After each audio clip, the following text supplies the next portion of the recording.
Entonces, desde 0 hasta 2pi ya hizo el primer giro, es decir, ya yo tengo un ciclo. Si sigo avanzando y llego otra vez al punto inicial, tengo otro ciclo. Entonces lo que quiero que vean es que cuando hace el primer giro y el ángulo queda en la misma posición inicial, ya yo tengo mi periodo, el primer ciclo. Ese periodo va desde 0 hasta 2pi. Entonces, el periodo tanto para seno, coseno o cosecante y secante va a ser igual a 2pi, porque 0 más 2pi es igual a 2pi. De esa forma, este va a ser mi periodo, ¿sí? Otra cosa que hay que explicarle, bueno, se supone que sabemos que este es el ángulo 0, ya aquí me da un ángulo recto que vale 2pi radianes, que equivale a 90 grados. Si sigo, me da un ángulo llano que equivale a pi, que en grado es 180. Si continúo y quedo en esta posición, en radianes serían 3pi entre 2, que equivale a 270 grados, y cuando completo el recorrido equivale a 2pi o 360 grados, ¿sí? Pendiente con estos puntos porque vamos a realizar un ejercicio donde el dominio va a estar determinado por estos puntos, ¿sí? Vamos a hacer un ejercicio del seno para ver cómo nos queda la gráfica de esa función. Ok, aquí tenemos un ejercicio de una función trigonométrica. Dice f de x es igual a 2 seno de x, ¿sí? 2 que multiplica el seno de x. En la parte anterior yo había explicado que el periodo de las funciones trigonométricas, tanto del seno como el coseno, así también como su recíproco, va a ser desde 0 hasta 2pi, porque ese es el recorrido que hace el ángulo hasta llegar al estado inicial. Entonces ya yo tengo mi periodo, ¿sí? De hecho, ese va a ser mi dominio. X va a valer desde 0 hasta 2pi, pero aquí estoy incorporando los otros datos en radianes, ¿sí? ¿Cuál va a ser la amplitud? Yo puedo determinar con el solo hecho de observar la función sin necesidad de hacer el cálculo, cuál es la amplitud que va a tener esa función periódica. ¿Se fijan en este 2 que está multiplicando al seno? Bueno, este 2 se llama coeficiente y el coeficiente va a ser en este caso la amplitud. Si aquí hubiera un 3, entonces la amplitud equivale a 3. Si no tiene número, se supone que es 1, es decir, que la amplitud va a ser 1. ¿Ok? Pero vamos a desarrollar la función para que ustedes puedan ver de dónde sale este dato de la amplitud, ¿sí? Ok, fíjense algo.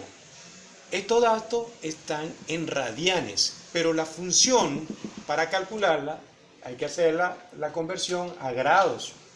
No existe seno de pi sobre 2 radianes, no. Hay que convertir cada dato en grados. Ok, yo sé que esto es, vamos a colocarlo aquí encimita, equivale a 90 grados. Este equivale a 180 grados. Esto equivale a 270 grados y esto equivale a 360 grados. De todas maneras, ustedes pueden hacer la conversión aplicando la regla de 3, como se lo había explicado en clases anteriores, ¿sí? Ok, comenzamos con el 0. ¿Dónde voy a colocar el 0 en la función? Donde está la x, ¿sí? Voy a hacerlo directamente con la calculadora para que ustedes lo puedan ver. Y digo 2 seno de 0. Y le doy a la tecla de igualdad, su resultado es 0. Es decir, que el rango, cuando equivale a 0, es 0. ¿Sí? Hacemos lo mismo con el ángulo 90. 2 seno de 90. El resultado es 2. El rango equivale a 2. ¿Sí? 2 seno de 180 equivale a 0.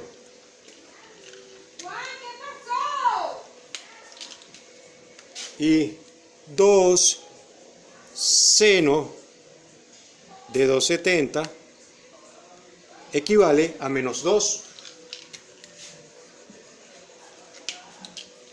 Y por último tenemos 360, 2 seno de 360 equivale a 0. Ok, ya yo tengo mi rango, ahora voy a graficar estos pares de ordenados. Fíjense que ya yo había colocado en el eje de la X mi dominio 0, pi medio, pi, 3pi medio y 2pi. Voy a observar cuál es el dato máximo y cuál es el dato mínimo. Si se fijan, el dato máximo para el eje de las Y es 2, voy a colocar acá, y el dato mínimo es menos 2. Tomando el concepto de amplitud, voy a ver qué distancia hay del 0 al máximo y del 0 al mínimo. Fíjense que es la misma, del 0 al máximo hay 2 y del 0 al mínimo hay 2. Es decir, mi amplitud es 2, producto de la observación del dato máximo y el dato mínimo con respecto al eje de la Y. ¿Sí? Ok, cuando X vale 0, Y vale 0. Aquí yo tengo mi primer punto de la gráfica. Cuando X vale 2, pi medio, Y vale 2. Aquí tengo un punto máximo. Cuando X vale pi, X vale 0. Aquí tengo una intersección. Cuando X vale 3 pi medio, Y vale menos 2, tengo un punto mínimo. Y cuando X vale 360, Y vale. Cuando X vale 2pi, perdón, Y vale 0. Hay un punto de corte.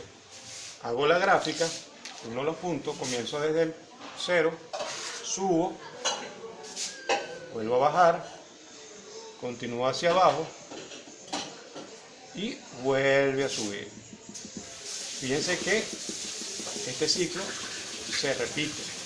Lo que quería que vieran era la amplitud, de dónde sale la amplitud y cuál es el periodo. Fíjense que el periodo, moca con decir que este es el periodo. Fíjense que aquí esto es distinto a esto. Esto es un punto máximo y aquí hay un punto mínimo. Hay que abarcar todo.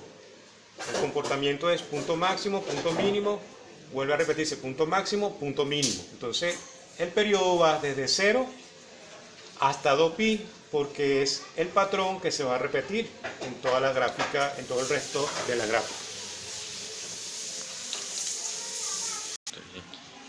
Veamos la definición de una función par. ¿Sí? Una función par es una función que tiene simetría con respecto al eje de las Y. Aquí me va a salir un poco del contexto del tema y vamos a tomar una función cuadrática. ¿Sí? Sabemos que una función cuadrática, su gráfica me va a generar una parábola. En este caso, una parábola que pasa por el punto de origen, es decir, 0. En este caso, esta función cumple con la condición de función par. ¿Por qué? Porque es simétrica con respecto al eje de la Y. ¿Sí? Este es el eje de la Y y tiene la misma forma o la misma figura tanto del lado del eje de las X positivas como del eje de las X negativas. Otra forma de verlo es, si ustedes dibujan esto en un papel y doblan el papel, esta línea debe coincidir exactamente con esta línea cuando hacen el doblez. Entonces, hay una simetría y es una condición suficiente para decir que esta función es par. También la parábola puede abrir de abajo hacia arriba, ¿sí? Y cumple la condición. Fíjense que es simétrica con respecto al eje de la Y. Supongamos que tengamos otra función, no la vamos a denotar, pero vamos a realizar su gráfica para comprender su análisis. Vamos a borrar acá un momentico. Y yo tengo una función que me genera esta gráfica.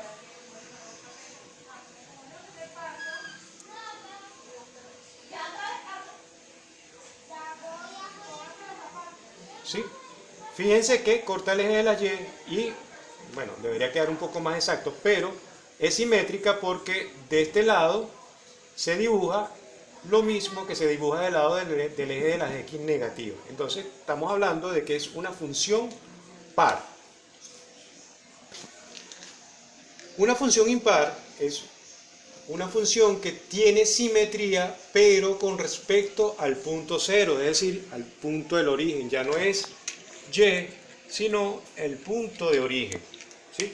Fíjense que para que fuera par, debería cumplir de este lado la misma gráfica que está del lado de las x positivas, pero fíjense que es una gráfica que viene desde abajo, corta el punto 0 y sigue del otro lado del plano cartesiano hacia arriba. Fíjense algo, esta gráfica es simétrica con respecto a esta, es una simetría opuesta, ¿sí? Porque si ustedes traspolan, la ponen de este lado y la doblan hacia abajo, debería coincidir exactamente con esta línea, ¿sí? Esta es una gráfica de una función tangencial, pero la función cotangencial también me genera una función impar, ¿sí? ¿Por qué? Porque tiene una simetría con su opuesto. Fíjense algo, aquí el eje de las x son positivos y aquí el eje de las x son negativos. Entonces, por eso es que hablamos de simetría opuesta, ¿sí? Entonces, pendiente con esto. Cuando la gráfica no cumple ni con la condición de función par ni con la condición de función impar, entonces podemos concluir que no tiene paridad, es decir, no se puede clasificar como función par o función impar.